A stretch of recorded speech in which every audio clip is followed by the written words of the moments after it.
Hello there, welcome back. Today I'm going to talk about Blood from the Mummy's Tomb, which is a Hammer film from the late period, which is the 70s really. This is when Hammer had problems where basically they had a decade of dominance in horror field, where them and Roger Corman basically were horror and everyone else was ripping them off. So you'd have the Hammer Draculas and Frankensteins, and Roger Corman with his post-psycho, and every other film was either like a rip-off of Frankenstein or Dracula or a Poe film, and they were all period films, and the market is saturated with all these films. Now Hammer did a lot of good stuff. They managed to diversify into other films. They did their adventure films as well, but they were a solid business model for a long time. They had American distributors interested in them because the films made profits. The films did do well year in, year out. Some did better than others, but year in, year out they did pretty well.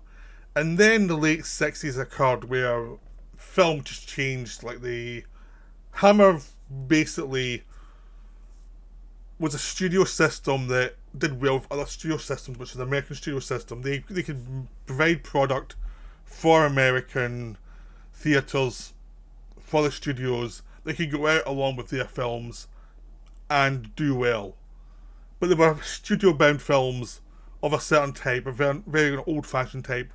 And then the late 60s happened where you had Easy Rider, Night of the Living Dead, Rosemary's Baby, where a lot of these films were something new and different, were shot outside.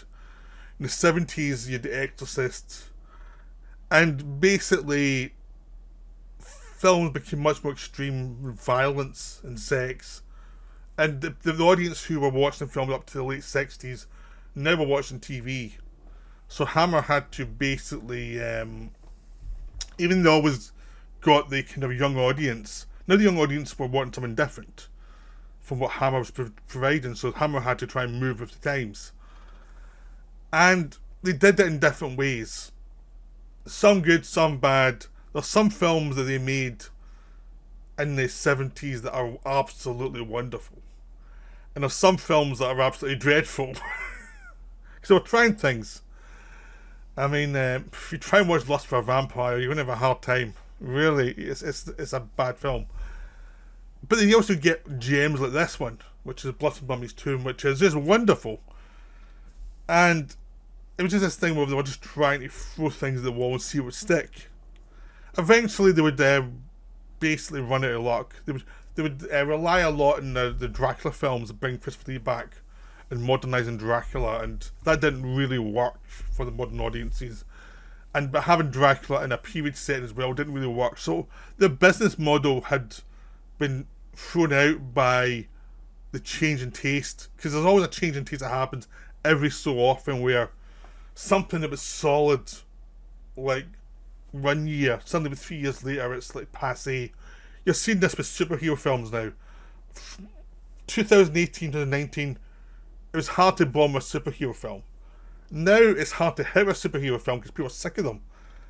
Same thing happened then. Basically, they were a solid base for their stories, and then people just was like, I've seen enough of this, so to try and adapt. Now, one of the genres that they adapted quite well actually was the Mummy film. The Mummy film, they had the film The Mummy early on around with Peter Cushing and Christopher Lee, which was a solid film. I don't think it's on par with the Boris Karloff one. I don't think it's on par with the Dracula and the Frankenstein films they were making. It was a good film, but it wasn't great. And they used the formula for it for stuff like the Gorgon and the Reptile, which I think are better films. It's almost like I think the Mummy was the first type of someone coming back from the dead with a curse from hundreds of years before, and all of that kind of thing of a curse coming from a foreign land. And it was a case of they figured out that kind of story by doing it a few times and figuring out what they could do with it. And because I bring that up because this film is a curse from a foreign land film. But they actually managed to do a lot with the Mummy films, because the Mummy films, well, like, you didn't have a returning villain. It could be another mummy with a different curse. You'd always have different victims. So you'd had the Mummy Shroud, which was a fun little movie. that I thought was incredibly inventive for not having much to do. And what you did find in these films was that because you knew you were going to have a death every so often, it allowed the directors to actually just hire actors and have fun character scenes in the build up to the death. So you'd have a lot of the time the character stuff was more fun than the horror stuff, because it was like, well, the story's kind of predictable, so what can we do to actually make it fun for the audience? So the mummy shroud had things tied to, like, an ancient shroud for the mummy. And this one, in Blood of the Mummy's tomb, is based a curse of reincarnation from a deity from thousands of years before. But instead of a mummy, a physical mummy, it's actually a woman. It's coming through a woman's body who was born at a certain time. It was based on a novel by Bram Stoker called Jewel of the Seven Stars. Because there's 7 stars in the sky, and that's when the event's going to take place. And it's always that predetermined thing where this creature will come back to life. So the fact there's no mummy in this film means that there's a lot they can do with it. And this is one of my favourite films from this period. It just really works. I really like... They brought in Chris Wicking for some films like Demons of the Mind and this one, and they were just so much fun. They were just very enjoyable. And the advantage this film had is it's Seth Holt directing now. Seth Holt died during the making of this film. He'd shot most of it. I think it was the last week of production, but they just had to do the interiors of the mental asylum, and that was it. So I think they were shooting that stuff when he died. He had a heart attack. So some people said he died on set, other people said he died at home. But he'd had a drinking problem before. And he also had problems with producers. He'd been fired from some films. He was one of those directors who was pretty much knew what he wanted. And a lot of actors either liked working with him or hated working with him because he knew what he wanted and he was a good craftsman and he understood what would be effective and what wouldn't be effective. So he wanted to do it a certain way so that it would work on screen. So he worked with Betty Davis, who thought he was the most brutal director ever, but she also appreciated the final results. And other actors were just like, probably felt the same way. As like, you have to endure it, but he knows what he's doing. But producers didn't seem to like him, so he had a career that should have been bigger than it actually was, because he lost from a lot of projects. A lot of directors in this period had that same problem. I mean, this was the Seth Holt came post-war period, so this was after people like Michael Pell, David Lean, and Alfred Hitchcock, who all came in the 30s. I mean, David Lean came out a bit later because he was an editor first. He was a bit younger. But all these directors came out of 30s quarter quickies and building up to the more prestigious films. And so they came earlier, and then the post-war generation was with like Seth Holt, John Gillerman, Ronald Neame, people like that who came out after. They were post David Lean, post Michael Pell. They're the people who would probably be the assistants to these people and who come up to be directors. And a lot of these guys were perfectionists. And these are the guys who come in before the new wave, like John Schlesinger, John Boorman, people like that. These are the ones who were actually come in doing like programmers, really. And they were doing genre films. They were like Val Guest and people like that as well, who a lot of them, John Gillen, who came up and worked for Hammer a lot. So they never got the respect of the critics. The critics just thought they were hacks. They weren't the same level of American hacks of the time. They had no individuality. They just were professional. How dare they? So a lot of these directors come out and they had been trained under earlier directors and they knew what was good and what was bad. And it could be something pretty brutal. But a lot of the time they were underrated. And they were just putting in films. Sometimes they had to deal with scripts that maybe were not great, but they had really managed to do a lot with them. So a lot of these directors went into television in the 60s as well and did a lot of television, and we would go back and forth between television and films. We would do Avengers, then come back out and do other stuff, and it would vary from director to director, but a lot of directors came and went from television to films. And the Holt was basically one of those directors who, in retrospect, his films were more interesting than what they were seen at the time. But he died during this film, and it's a real shame because the film does feel incomplete at times. But what you also get is this is a guy who had not made a film for a couple of years, and he was ready to prove himself again. To show, I can do this. I can take this very basic idea and just infuse it with atmosphere. And not in the obvious atmosphere of smoke and things, it was just atmosphere of camera placement, where actors move within the frame. Just that building up of unease and a sense of doom. And he also had a script by Chris Wicking which was witty and had a lot of eccentricity and interest. It was a script that Wicking was brought on, he wrote the script, and some people thought it was unusable, they thought it was too weird. But Holt liked it, and Holt thought he could do it. And he could see exactly what was strong about it. And it gave it a lot of space for atmosphere, but also had a lot of weird character beats that actually meant the characters would pop out.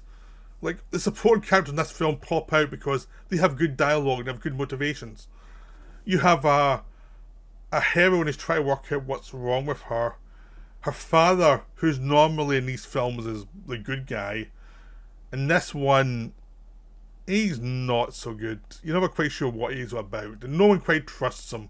He was meant to be played by Peter Cushing, but Peter Cushing's wife died just as the film began shooting, so he could not continue.